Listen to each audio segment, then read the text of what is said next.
This is the kind of government people in nag-serving in our country. Wala talaga, Diyos me.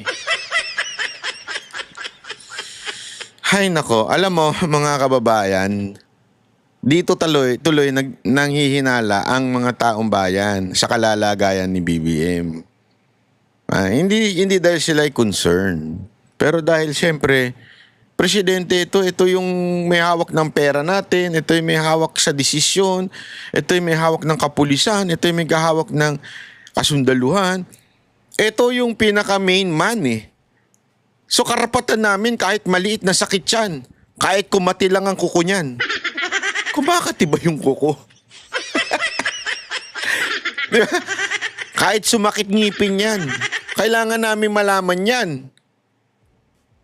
Kung ano yon? Kung hindi nakaka-attend. That's the truth eh. Hindi na nakaka-attend eh.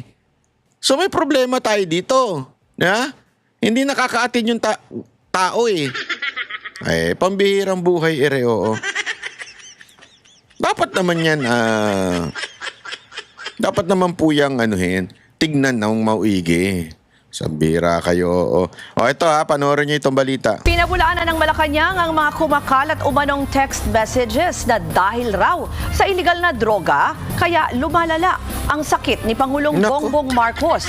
Gawa-gawang kwento lang daw yan, kaya hindi dapat paniwalaan. At para sa update live mula sa Malacanang, nasa frontline ng balitang yan, si Maricel Halili. Maricel, kamusta na ba ang Pangulo at nagpakita na ba siya sa mga events dyan sa Malacanang?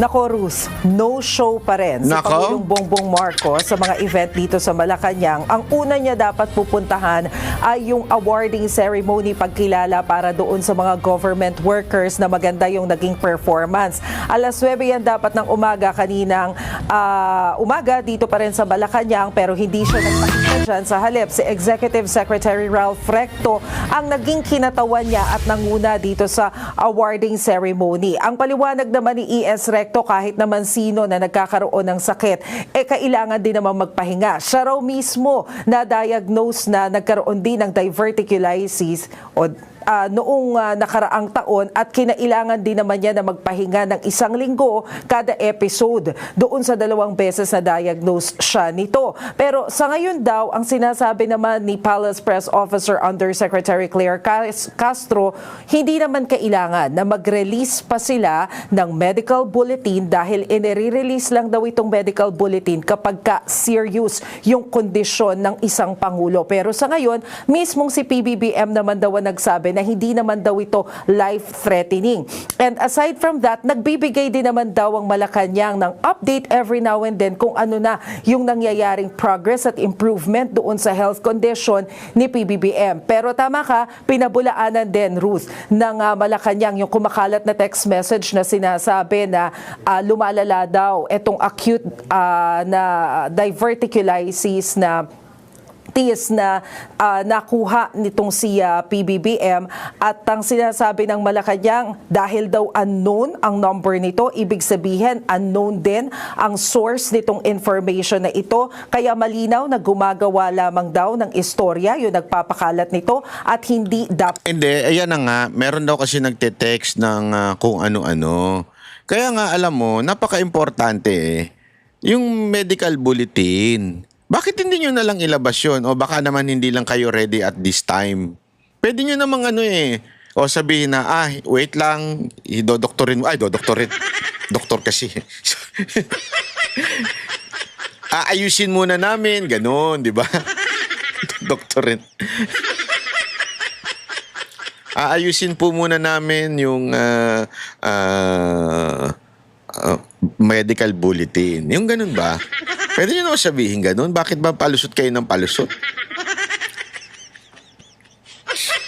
Huwag na kayo magpalusot para hindi tayo nagkakaproblema.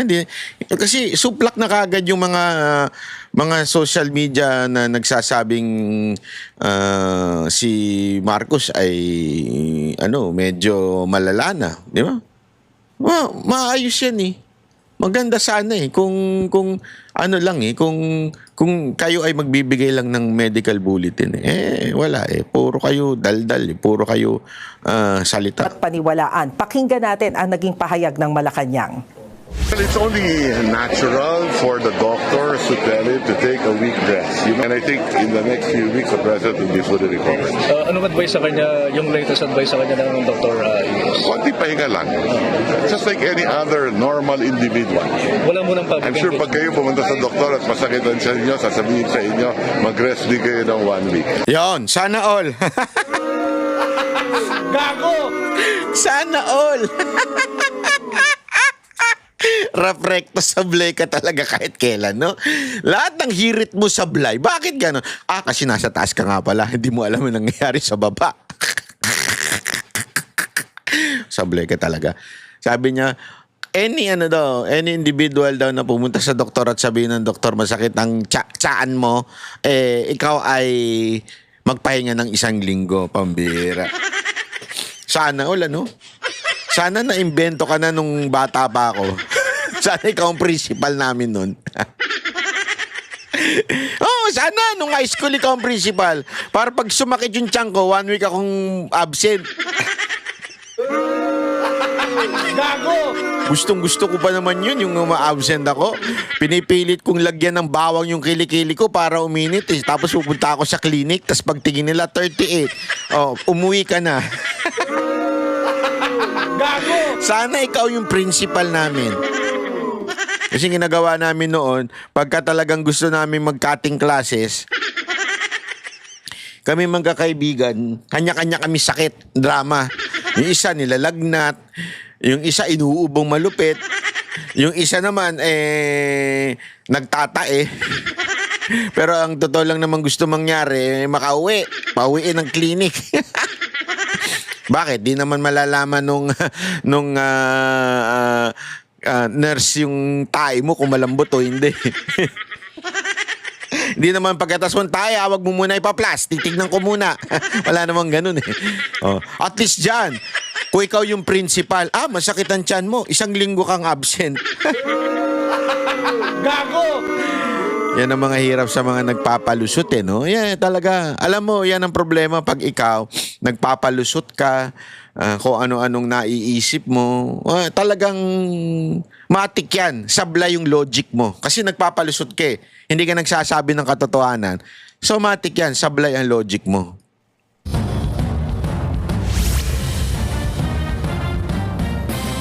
Ruth, sa ngayon hindi pa natin tiyak kung kailan muli magpapakita sa publiko itong si Pangulong Bongbong Marcos, bagamat meron siyang mga naka-line up din na activities dito sa Malacanang, pero antabayanan na lang natin in the next few days kung kailan siya magpapakita sa atin. Ruth?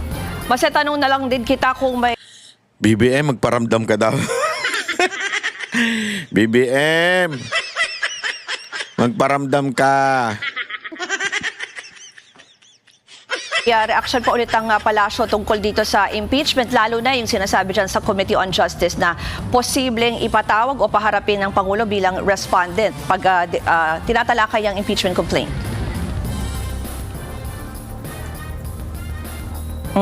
Ruth, ang paliwanag dyan ni Palace Press Officer Yusek Claire Castro, nakadepende daw ang desisyon doon sa magiging legal team ni PBBM. Kung tingin nila ay kailangan na personal na magtungo si PBBM sa Kamara para ipaliwanag yung kanyang posisyon at ipagtanggol nga yung kanyang sarili tungkol dito sa impeachment cases na isinampa laban sa kanya. Pero sa ngayon, wala pang malinaw na desisyon kung siya ay willing na dumalo dyan sa pagdinig o hindi. Didesisyonan pa rin yan kung sino yung bubuuin na legal team ng Pangulo. Ruth.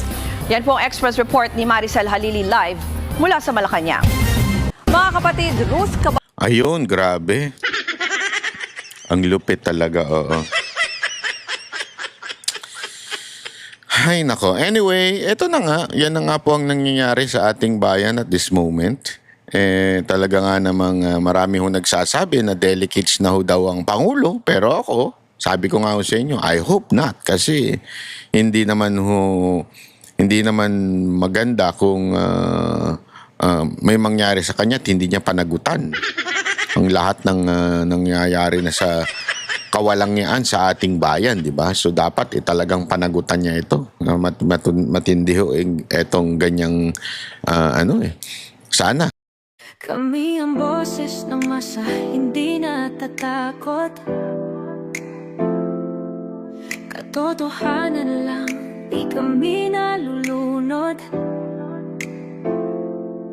Walang bahid ng sismis, lahat ay totoo.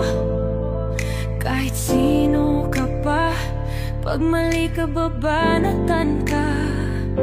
Walang pinipiling kulay, wala kaming kinikilingan. Basta para sa bayan, kami lalaban.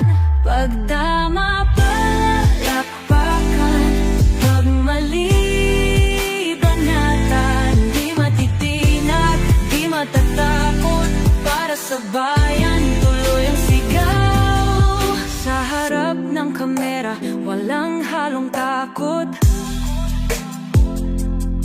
Mga baluktot, lahat kayo'y tutumba. Ang hustisya at totoo, yun lang ang mahalaga. Kahit sinong harang, di kami matitinag. Walang pinipiling kulay, wala kaming kinikilingan. Basta para sa bayan, kami lalaban. Pag tama palakpakan, pag mali banatan. Di matitinag, di matatakot, para sa bayan tuloy ang sigaw. Kung nasa tama ka, ikaw ay aming kasama. Pero pag mali ka, handa ka na bang mabasag? Banateros kami, walang inuunan. Dahil bayan muna, bago ang sarili.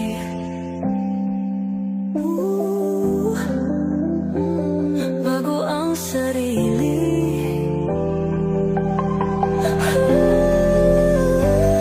Pag tama palakpakan, pag mali banatan. Banateros ang sigaw, katotohanan ang